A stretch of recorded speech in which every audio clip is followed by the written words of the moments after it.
Hello everyone, Charles Watts here. Welcome back to Inside Arsenal. It is Monday. It's the start of another week. I hope you're having a good one wherever you're watching or listening to this around the world. Still licking our wounds a little bit, aren't we, after the weekend that has just gone, an absolutely pivotal weekend in the title race, of course.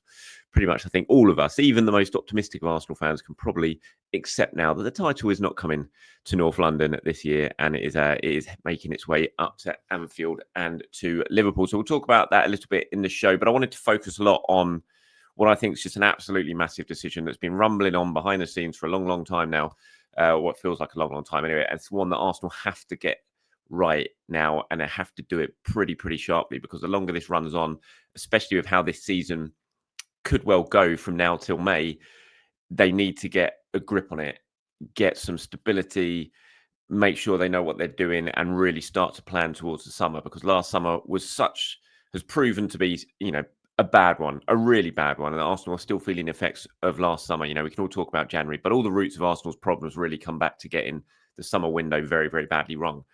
And they can't afford to let that happen again this summer, and they have to get it right, and they have to get preparations in place right now to get it right. And so getting the sporting director in place, named, so that everyone knows what's happening, is absolutely crucial. So we're going to talk about that in today's show. Got some comments from you guys as well. We'll talk about the Nottingham Forest game a little bit in terms of what Mikel might do for that game. He's not exactly got loads of options, but we will talk about that in the show as well. But we'll quickly start with the game at the Etihad yesterday. I didn't watch it. I have to admit, I didn't watch it. I fully expected a comfortable Liverpool win. That's exactly what happened. 2-0 early goals in the first half. Just killed the game off.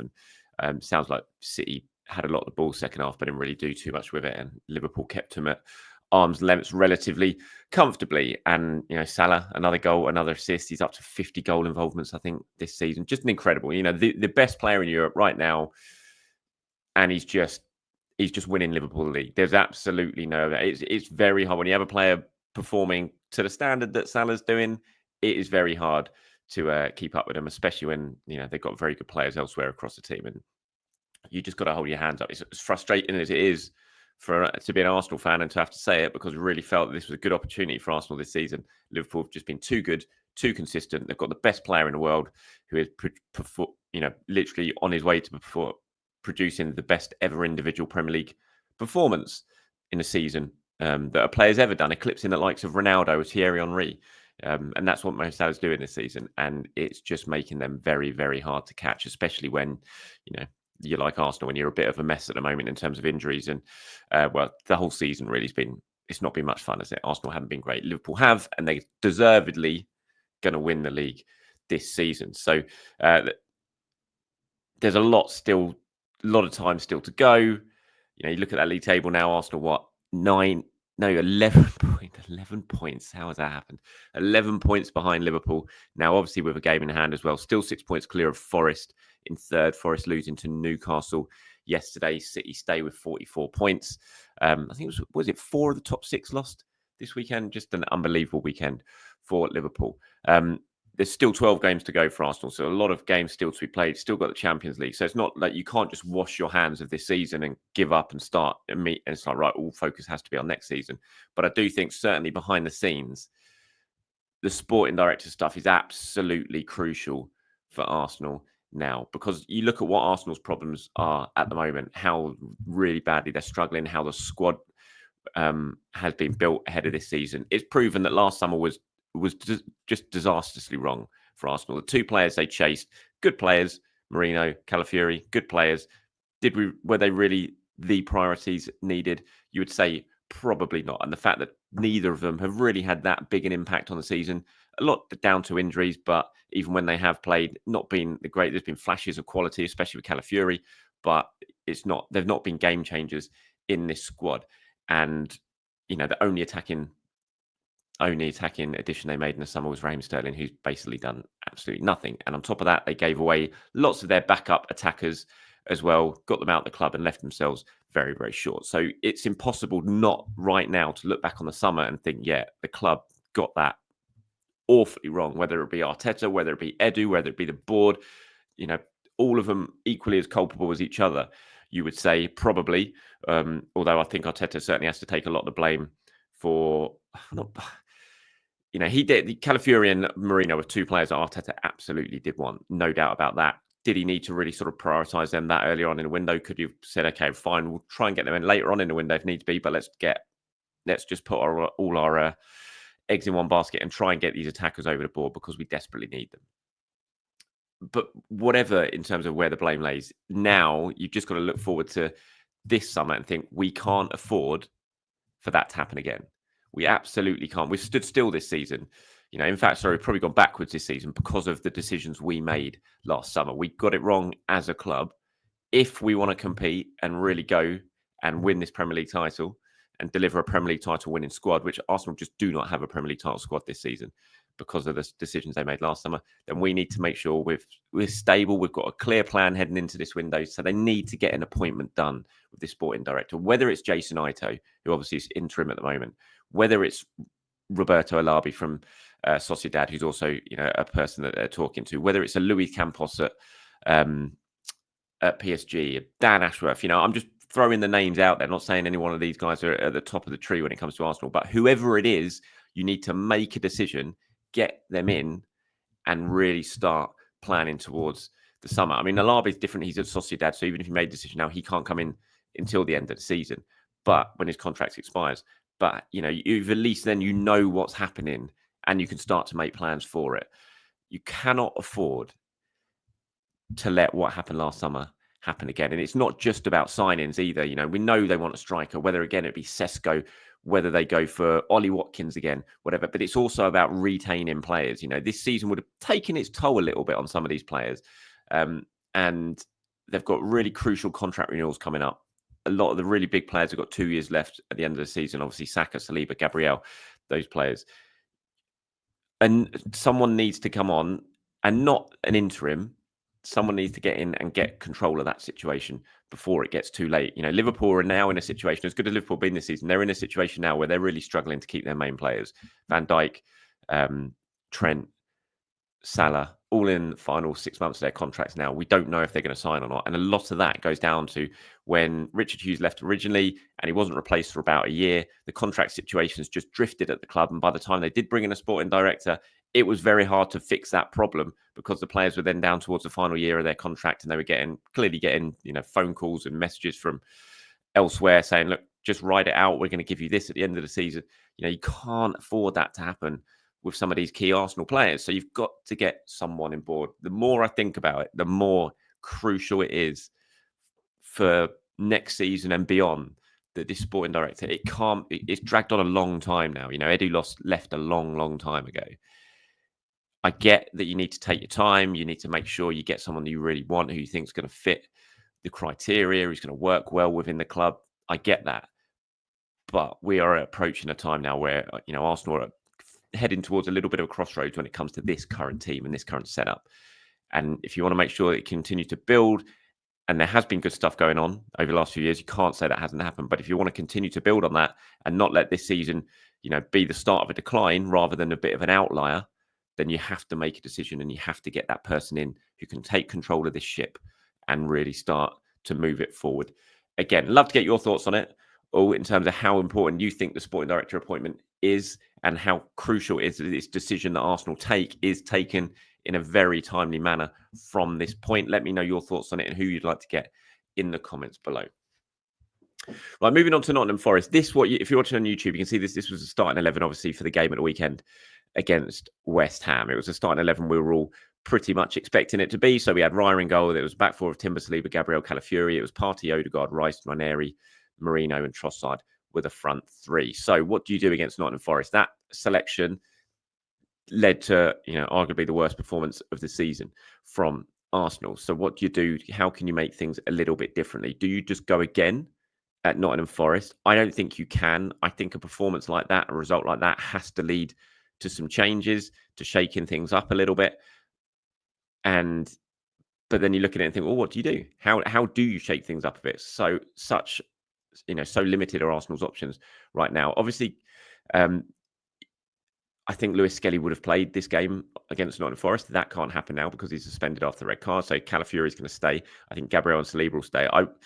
I think if Ben White had maybe had one more substitute appearance, Mikel Arteta would probably be quite tempted to start Ben White in this game. I think he probably will still stick with Timber just because Ben's literally only had sort of 25 minutes at the end of that West Ham game following 3 months out. So I think maybe he'll think it's too early to start Ben White in this game. But then what do you do in midfield? He hooked Rice fairly early on. I was surprised at it, but he did hook Rice fairly early on, which certainly felt like there was something that Rice was doing in that game that Mikel didn't like.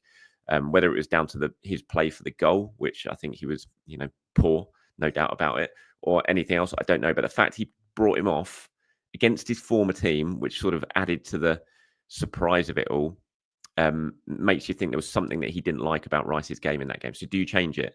Do you stick with Partey as a 6, and do you or do you play Jorginho at slightly ahead? He's done it before. He did it in that Liverpool game last season with Jorginho in that 8 role, and it did work pretty well.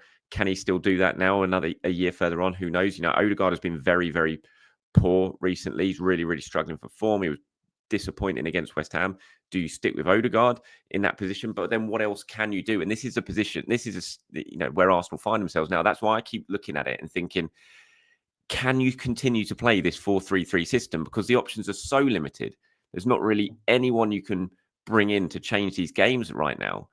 So do you have to stick with this 4-3-3, or can you change it up a little bit and change formation? Can you go 3 at the back, play the wing backs role, bring in Kieran Tierney, move Calafiori to left centre back, him next to Gabriel and Saliba, play Timber at right wing back or White at right wing back, play Tierney as an out and out left winger attacking left wing back, and then move things around sort of centrally as well. I really think, and the more this goes on, I just don't think it's sustainable that you can continue to play this lineup until Martinelli and Saka come back. I just don't see it, because Sterling's just not an option because he's not playing well. Odegaard's really struggling in the position he is. Trossard's, not at the best.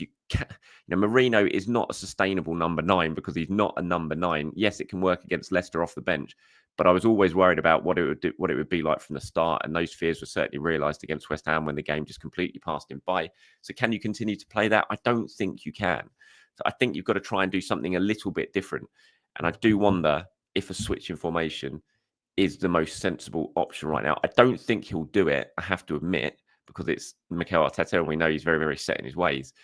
But I do look at it and think, that could get Arsenal going a little bit. Maybe it's what they need right now, because you've got to pick a team, surely, that works for the players you have available. And I just don't think, as a long-term option, this really works, because too many players are out of form and Marino's not a forward. So we'll see. I mean, if you do go 3-5-2 or whatever it is, 3-4-3, however you want to do it, in or out of position with a back 3, you still have to play someone as a central striker, which I get.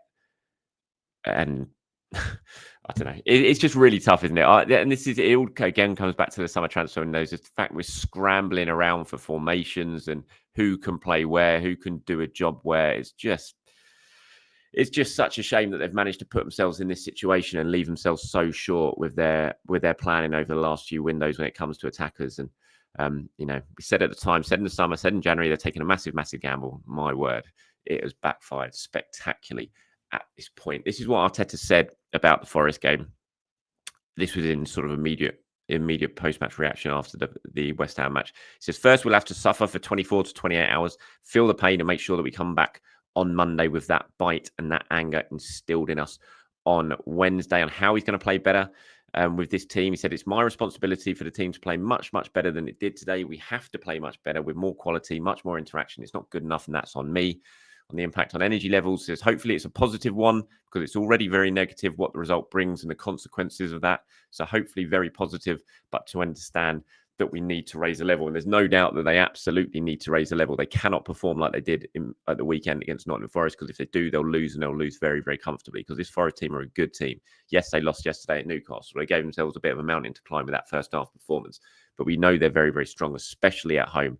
I don't think they'll be too sort of down on confidence despite that game against Newcastle, and they will know this is the opportunity to close the gap to 3 points on Arsenal if they win in midweek at a ground which is a bit of a fortress to them. So it's going to be an incredibly tough game for Arsenal. They're going to have to play an awful lot better than they did at the weekend. And we all feel low after the weekend because we know the title's gone. The players will know that now as well. I'm sure, publicly they'll be like, we've got to keep going. Who knows? You can't give up, but they'll know the title's gone.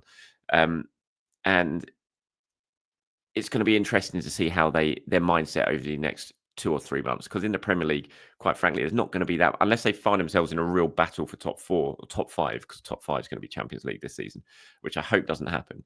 They're not really going to have too much to play for week in, week out in the Premier League now because they know the title's gone and they're going to probably hope that they're safe enough. They've got enough of a buffer to make sure they still finish in the Champions League places. And you don't want to see them this season drift. You still got to finish really, really strongly and try and finish as professionally as you possibly can. If they could go to Forest on Wednesday night, could produce a bit of a performance just to lift everyone, be a real, real boost. But it is going to be tough, no doubt about that. Let me know your starting lineups and who you think he should bring in for the game in the comments below. Aaron has got in touch. Thank you very much, Aaron. Says, hello, Charles. I'm actually quite relieved Liverpool won against City. No more false hope. Just try to stay second at least, or at least in the top 4. I agree with you and others that Arteta needs to try something different. A back 5 might be the way forward, especially with the knockout ties in the Champions League. It might come in handy to rely on our strength in defence. Arteta did the 5 in the back thing in the FA Cup run in his first season, and we won the Cup as underdogs. He did indeed. Obviously, it was the wing backs then. It was Bellerin and Ainsley Maitland-Niles, I think, was left wing back, wasn't he, in that run? Vetpara says the Leicester win probably glossed over the fact that this formation was never going to be sustainable given the players we have available. Unfortunately, I think it's going to be a real slog for the rest of the season. On the bright side, I do think the club will learn from the mistakes made in the past 2 transfer windows. I really like Arteta's newfound tone in press conferences. He doesn't make excuses and doesn't come across as petulant. No, he definitely doesn't make excuses, no doubt about that, despite sort of outside noise seems to suggest that he always does, which I think is pretty harsh because I don't think he ever does. But yeah, learning the mistakes from the past 2 transfer windows. I mean, they have to. They cannot afford to have another window this summer like the last 2 that they've had. It'd just be absolutely disastrous, which again goes back to my point that I just think the sporting director decision now is so crucial to Arsenal in terms of getting someone who can align or challenge or whatever with Arteta and just be ready to go for when that window opens in the summer. I know stuff's going on behind the scenes, like Jason Ito, for all of the sort of criticism that he's got. He is continuing to work on stuff for the summer right now. The Martin Zubimendi, he's taken that on and he's pushing to get that done. That sort of stuff. It is happening. But when you're dealing with an interim, and I always go back to the school days in this, whenever an interim teacher walked in, you just knew you didn't quite have to show as much respect as you did if it was your proper teacher, because you knew, quite frankly, that in a couple of days or a week or 2 weeks, they'd be gone. And so that always creeps into your sort of mentality, I think, a bit when you're dealing with an interim. And whether that be a teacher when you're a kid at school or even at high level elite sport, I still think fundamentally that stays the same.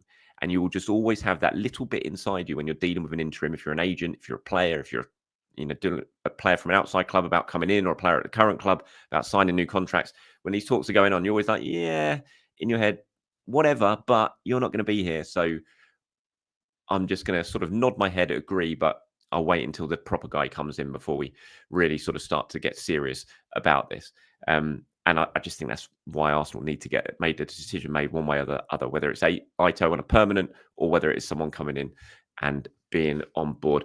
Jelly Belly has got in touch, says, look, I never want my team to lose or do badly, but would it actually be a good thing for Arsenal to miss out on Champions League at the end of the season?